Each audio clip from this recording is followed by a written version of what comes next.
ರಾಯಬಾಗದಲ್ಲಿ ತಾಲೂಕಾ ಮಟ್ಟದ ಪ್ರಗತಿ ಪರಿಶೀಲನಾ ಸಭೆ ನಡೆಯಿತು. ಜಿಲ್ಲಾ ಉಸ್ತುವಾರಿ ಸಚಿವ ಸತೀಶ್ ಜಾರಕಿಹೊಳಿ ನೇತೃತ್ವದಲ್ಲಿ ಸಭೆ ನಡೆಸಲಾಯಿತು. ಬೆಳಗಾವಿ ಜಿಲ್ಲೆ ರಾಯಬಾಗ ತಾಲೂಕಿನ ಎಲ್ಲ ಇಲಾಖೆ ಅಧಿಕಾರಿಗಳು ಹಾಗೂ ಸ್ಥಳೀಯ ಶಾಸಕರು ಕಾರ್ಯಕ್ರಮದಲ್ಲಿ ಭಾಗಿಯಾಗಿದ್ದರು. ಪರಿಶೀಲನಾ ಸಭೆ ಬಳಿಕ ಮಾಧ್ಯಮಗಳಿಗೆ ಸತೀಶ್ ಜಾರಕಿಹೊಳಿ ಮಾತನಾಡಿ, ಬಹಳಷ್ಟು ಸಮಸ್ಯೆಗಳು ಇದ್ದಾವೆ. ತಾಲೂಕಾ ಮಟ್ಟದಲ್ಲಿ, ಜಿಲ್ಲಾ ಮಟ್ಟದಲ್ಲಿ ಮತ್ತು ರಾಜ್ಯ ಮಟ್ಟದಲ್ಲಿರುವ ಸಮಸ್ಯೆಗಳು ಬಂದಾಗ ಕೆಲವೊಂದು ಪರಿಹಾರ ಆಗುತ್ತವೆ. ಇನ್ನು ಕೆಲ ಸಮಸ್ಯೆಗಳನ್ನು ಗಮನಕ್ಕೆ ತರಲಾಗುತ್ತದೆ. ಪ್ರತಿ 3 ರಿಂದ 4 ತಿಂಗಳಿಗೆ ಒಮ್ಮೆ ಸಭೆ ನಡೆಸಿದರೆ ಪರಿಹಾರ ನೀಡಲು ಸಾಧ್ಯವಾಗುತ್ತದೆ. ಹಾಗಾಗಿ ಪ್ರತಿ ತಾಲೂಕಿನಲ್ಲಿ ಸಭೆ ಮಾಡುತ್ತಿದ್ದೇವೆ. ಕ್ರಮೇಣ ಸಮಸ್ಯೆಗಳನ್ನು ಬಗೆಹರಿಸುವುದಾಗಿ ಅಧಿಕಾರಿಗಳು ಹೇಳಿದ್ದಾರೆಂದು ಹೇಳಿದರು. ವಿಠಲ್ ಭಜಂತ್ರಿ, ಚಿಕ್ಕೋಡಿ, ಸುವರ್ಣ ಟೈಮ್ಸ್. ಇದು ನೇರ ನುಡಿ, ಕನ್ನಡ ಧ್ವನಿ. ಸ್ವಲ್ಪ ಪರಿಹಾರ ಮಾಡಲಿಕ್ಕೆ ಅನುಕೂಲ ಆಗ್ತಿದೆ. ಆ ದೃಷ್ಟಿಯಿಂದ ಎಲ್ಲ ಕಡೆ ತಾಲೂಕು ಲೆವೆಲಲ್ಲಿ ಕೂಡ ಸಭೆ ಮಾಡ್ತಾ ಇದ್ದೀವಿ.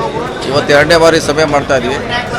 ಭಾಳಷ್ಟು ಪಾಸಿಟಿವ್ ಆಗಿ ಅಧಿಕಾರಿಗಳಿಗೆ ಹೇಳಿದ್ವಿ. 1 ತಿಂಗಳು 2 ತಿಂಗಳು 3 ತಿಂಗಳು ಮಾಡ್ತಾ ಅಂತ ಹೇಳಿದ್ದಾರೆ. ವೇಟ್ ಮಾಡೋಣ.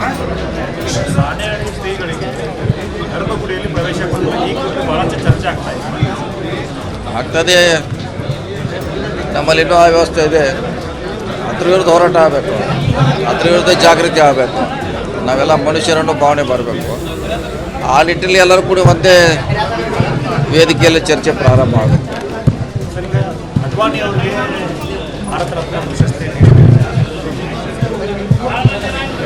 ಒಳ್ಳೆಯ ಡಿಸಿಷನ್ ಅದು. ಯಾಕಂದರೆ ಹಳೆ ತಲೆಮಾರಿನ BJP ನಾಯಕರವರು, ಸೊ ಅವ್ರು ಕೊಟ್ಟದ್ದು ಒಂದು ರೀತಿಯಿಂದ ಒಳ್ಳೆಯದಾಗಿದೆ. ಅದು ಅದಕ್ಕೆ ಇದ್ದಾರೆ. ಭಾಳ ಟೂ ಲೇಟ್ ಆಯಿತು. ಅದು ಕೊನೆಗೆ ಯಾರು ಕೊಟ್ಟಿದ್ದಾರೆ. ಒಳ್ಳೆಯ ಡಿಸಿಷನ್ ಕೇಂದ್ರ ಸರ್ಕಾರ ಮಾಡಿದೆ.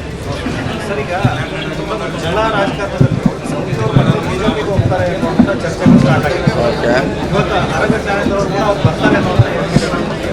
ಅವ್ರು ಬರ್ತಾರೆ ಅಂತಲೇ ನಾವು ಹೋಗಲ್ಲ ಅಷ್ಟೇ.